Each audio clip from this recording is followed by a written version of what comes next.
huge welcome to Sarfraz, a journalist, documentary maker, author, and of course super fan of Bruce Springsteen. A film based around Sarfraz's life growing up in Luton has just opened in our cinemas. Here's the twist. It was the American musician known as The Boss who shaped his future all the way away in New Jersey. That's the amazing thing about the movie, seeing you touched by his music. Yeah, I mean, the idea that a kid in Luton growing up in a very working class Asian, family would have their life transformed by a musician, different country, different background, but his words, and this is the whole thing, is that Springsteen was talking about things that I completely connected with. He's talking about growing up in a dead-end town, talking about not getting on with his dad, talking about wanting to have something different. So those words really, really spoke to me. And so the film is basically, about what is it like when you're 16 and a musician speaks to you directly in a way that nothing else does. Why did that happen? Why him, though? Last line of Thunder Road, it's a town full of losers and I'm pulling out of here to win. Now, I was growing up in Luton and that really connected with me. I was like, this feels like my life. Do you know what I mean? And also Bruce grew up in a very working class environment. His dad worked in a factory and he got out. So I was just like, well, maybe if he can do it, I can do it. You're playing my tune because the first show I ever did on Radio 2 in 2003, they said, you've got to start with a song.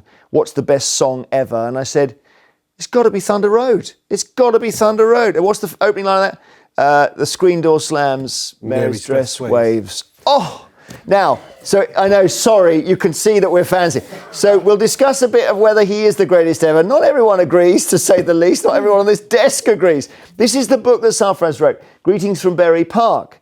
There's a sort of pun here, because Berry Park is in Luton. It's the part of Luton where I grew up. And Greetings from Asbury Park is Springsteen's first album, and Asbury Park is where he grew up. Yeah, because I was walking around in South London the other day and I bumped into two lost Americans and I gave them directions. I said, where are you from? They said, New Jersey. I said, whereabouts in New Jersey? They said, Asbury Park. So I just said Springsteen to them.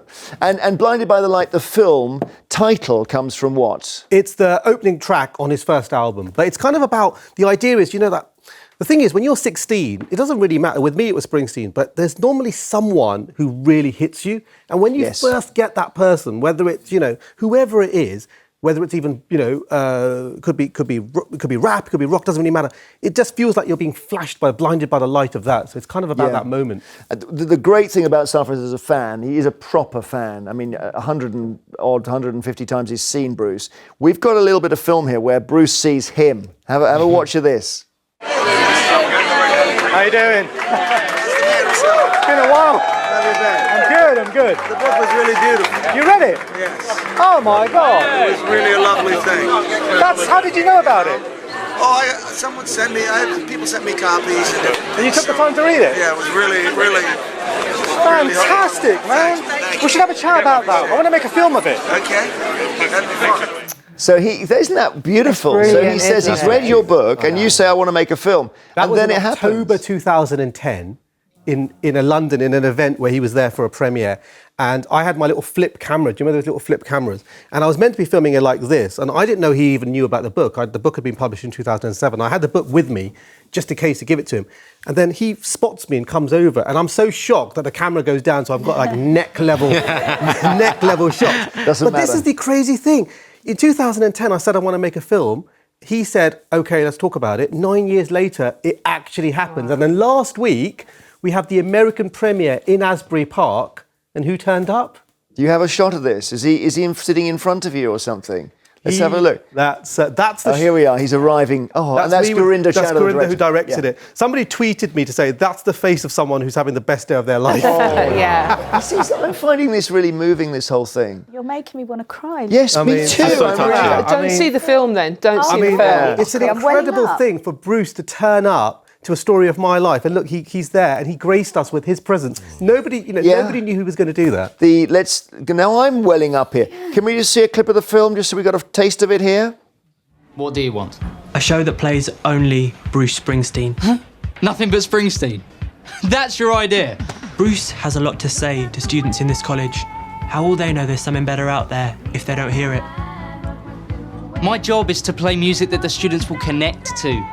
Yeah, that means Bros. That means curiosity. And yes, that even means Debbie Gibson. But Springsteen, he's more what your dad listens to.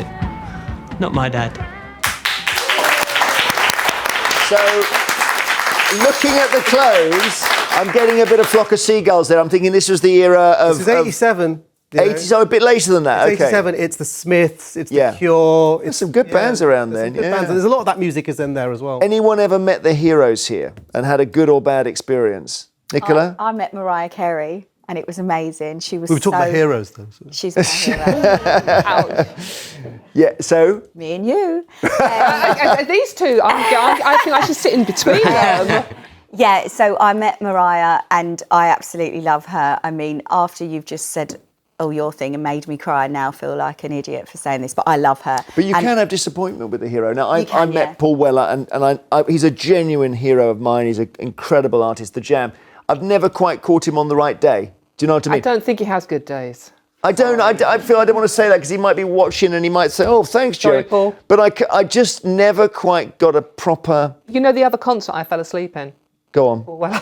Was The Jam, was it? Or Paul Weller? It was Paul Weller. Wouldn't The fall Jam asleep. I Live. Paul Weller is Oh. doing his new concept album. Because there's Never a good thing. Isn't there somebody once said that there are two kinds of people, those who love Van Morrison and those who've met him? So now here's an interesting thing, and William doesn't mind me saying this. Until yesterday, you hadn't heard of Bruce Springsteen. Forgive me, Sarfraz. I'm And so sorry. he heard of Bruce, You're gonna kill me. and it's Forgive because me. we have an email which says what's on the show, and William thinks, okay, Bruce Springsteen, that's interesting. But you've lived your life without this music. Don't listen to it. I've never heard of it. I've never listened And this to is the your songs. this is your last day on the programme.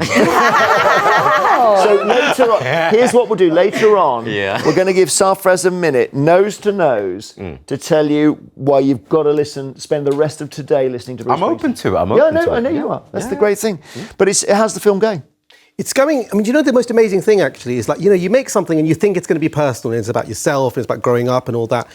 But it's when you get out into the world and you start getting people tweeting to say it's actually connecting to my story and my life. That's the most incredible thing. So I'm getting people tweeting me with photographs of them with their 12-year-old, 13-year-old kids saying, suddenly my son and my daughter is now obsessed by listening to Bruce. Or I grew up in a Jewish community in Manchester and yet you told my story. And that, I think, is the most incredible thing. Watching it, we can't talk much more about the movie because we've got to move on. We'd like to spend the whole show on the movie, basically. It is so good. But yes, So it good. is. But I felt, there's your dad. Now, that's what I want to mention. I thought, oh, your poor dad, he's got a sort of whole cultural thing. He's moved from Pakistan. He's trying to he's such a dignified man. He's trying to work. He loses his job. And then he's got a son who's a Bruce Springsteen. And he was just out of his depth a bit, wasn't he? Because I think one of the things that happens with these films is that usually what happens is because you want to try to tell a teenage story, the dad's got to be a monster. It's almost like the film needs that to happen. And I was like, you know what? So when I was writing, I was like, it's absolutely not going to happen that this dad's going to be a monster. All's going to happen is that the dads see the world in a different way. And that's more real, isn't it? Yeah. That ultimately, nobody is trying to be bad. We just see the world differently. Sure. And, sure. that's And what it comes the story's good in the about. end with the dad. It's a lovely scene, actually.